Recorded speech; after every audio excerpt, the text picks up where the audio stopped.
ஆதிசங்கரின் சீடர்களுக்குள் முக்கியமானவர் பத்மபாதர். கங்கை ஆற்றின் ஓரம் ஒருமுறை ஆதிசங்கரர் நின்று கொண்டிருக்கையில் கரையின் அந்த பக்கம் பத்மபாதர் நிற்பதை காண்கிறார். தனது சீடனை உடனே வா என்று அழைக்கிறார். குருநாதர் அழைக்கிறாரே என்று எதை பற்றியும் கவலைப்படாது அப்படியே ஆற்றின் மீது கால் வைத்து நீர்மேல் நடக்க ஆரம்பித்து விட்டார் பத்மபாதர். என்ன ஆச்சரியம்! அவரது குரு பக்திக்கு கட்டுப்பட்டு கங்காதேவி அவர் ஒவ்வொரு முறை பாதத்தை எடுத்து வைக்கும் பொழுது ஒரு தாமரை மலரை தோன்றச் செய்தாள்.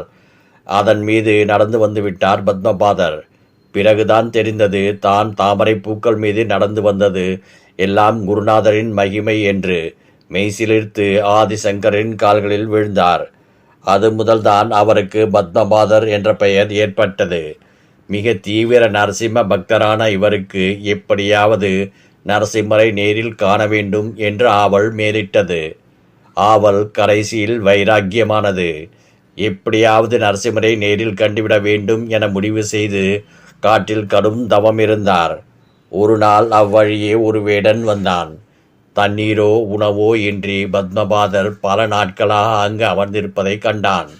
சாமி, எதுக்கு இங்கே வந்து கண்ணை பொத்திக்கிட்டு உட்கார்ந்திருக்கே? உனக்கு வீடு வாசல் இல்லையா?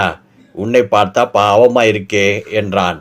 என்னை தொந்தரவு செய்யாதே, நான் தியானத்தில் இருக்கிறேன். அதெல்லாம் எனக்கு தெரியாது சாமி. எதுக்காக சாப்பாடு தண்ணி இல்லாமல் கண்ணை மூடியிருந்தே, அதை சொல்லு என்றான். நான் நரசிம்ம பிரபுவை எண்ணி தவம் இருக்கிறேன். நரசிம்மமா? அப்படின்னா என்ன? வேடன் புரியாது கேட்கிறான். சிங்க முகம், மனித உடல் கொண்டது அது. உன்னை போன்றவர்களுக்கு அது பற்றி தெரிந்திருக்க வாய்ப்பில்லை. நீங்க சொல்ற மாதிரி அப்படி ஒரு மிருகத்தை காட்டில் நான் பார்த்ததே கிடையாதே. சரி, நீ என்கிட்ட சொல்லிட்டே இல்லை, அது என் கண்ணில் படாமலா போய்விடும். இன்று சாயங்காலத்துக்குள் அதை பிடித்து கொண்டு வந்து விடுகிறேன் என்றவனை பரிதாபமாக பார்த்தார் பத்மபாதர். இவனுக்கு எப்படி விளங்க வைப்பது என்று எண்ணிக்கொண்டார். வேடனின் எண்ணமெல்லாம் நரசிம்மத்தின் மேல் இருந்தது. அவன் காட்டில் கடுமையாக தேடி அலைந்தான். இதுவரை அவன் நுழையாத அடர்ந்த பகுதிகளெல்லாம் புகுந்தான். மான், முயல் என்று எத்தனையோ ஓடின. உணவை பற்றி அவன் கவலைப்படவே இல்லை. தாகத்தையும் பொருட்படுத்தவில்லை. பல மணி நேரங்கள் கடந்து மாலையாகிவிட்டது. ஐயோ, அந்த சாமிக்கு கொடுத்த வாக்கை காப்பாற்ற முடியாமல் போயிற்றே. வாக்கை காப்பாற்றாதவன் பூமியில் வாழ தகுதியில்லாதவன். என் குலதெய்வமே கந்தா, அந்த மிருகத்தை என் கண் முன்னால் காட்டப்பா என்று உளமுருக வணங்கினான். பயனில்லை. நரசிம்மன் கண்ணில் படவில்லை. இனியும் வாழ்வதில் அர்த்தமில்லை என்று உயரமான பாறை ஒன்றின் மீது ஏறி குதித்து உயிர்விட தயாரானான். அவனது கடமை உணர்வை அர்ப்பணிப்பையும் கண்டு ஸ்ரீமன் நாராயணனே கலங்கிவிட்டார். நரசிம்ம வடிவில் அவன் முன்னால் பிரத்யட்சமானார். ஆஹா, மாட்டிக்கிட்டியா என்று குதூகலமடைந்து வேடன் அவரை காட்டுக்குடிகளால் கட்டினான். வேதாந்திகளுக்கும் தபஸ்விகளுக்கும் கட்டுப்படாத அந்த பரம்பொருள் அந்த வேடனின் கட்டுக்கு பணிந்து நின்றது.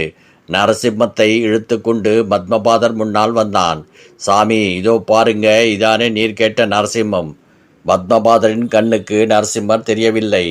வேடனின் கையில் இருந்த கொடிகள் மட்டும் அந்தரத்தில் சுற்றி கொண்டு நிற்பதுதான் தெரிந்தது. அடை பைத்தியமே, அவன் என் அரிய தவத்திற்கே வர மறுக்கிறான். உன்னிடமா சிக்குவான்? வெறும் கொடிகளை காட்டி நரசிம்மம் என்கிறாய் என்றபடி ஏளனமாய் சிரித்தார். இல்ல சாமி, இதோ இந்த கட்டுக்குள்ளே இருக்கிறது, நல்லா பாருங்க, வேடன் கூறினான். அப்போது ஒரு அசரீரி கேட்டது. பத்மபாதா, வேடன் என்னை அடைந்தே தீர வேண்டும் என ஒரே குறியுடன் அலைந்தான். என்னை காணாமல் உயிருடவும் துணிந்தான். நீயோ அரைபாயும் மனத்துடன் நான் வருவேனா மாட்டேனா என்ற சந்தேகத்துடன் தவமிருந்தாய். தவிர ஆணவம் கொண்டாய். உன் கண்ணுக்கு எப்படி தெரிவேன் என்று கூறியபடி மறைந்துவிட்டார். வேடனின் பக்திக்கு கட்டுப்பட்ட நரசிம்மன் தனக்கு காட்சியளிக்காமல் போனது பற்றி பத்மபாதர் வெட்கி தலைகுனிந்தார். அந்த வேடனின் கால்களில் விழுந்து மன்னிப்பு கேட்டார். ஆதிசங்கரின் வரலாற்றில் நடைபெற்ற உண்மை சம்பவம் இது.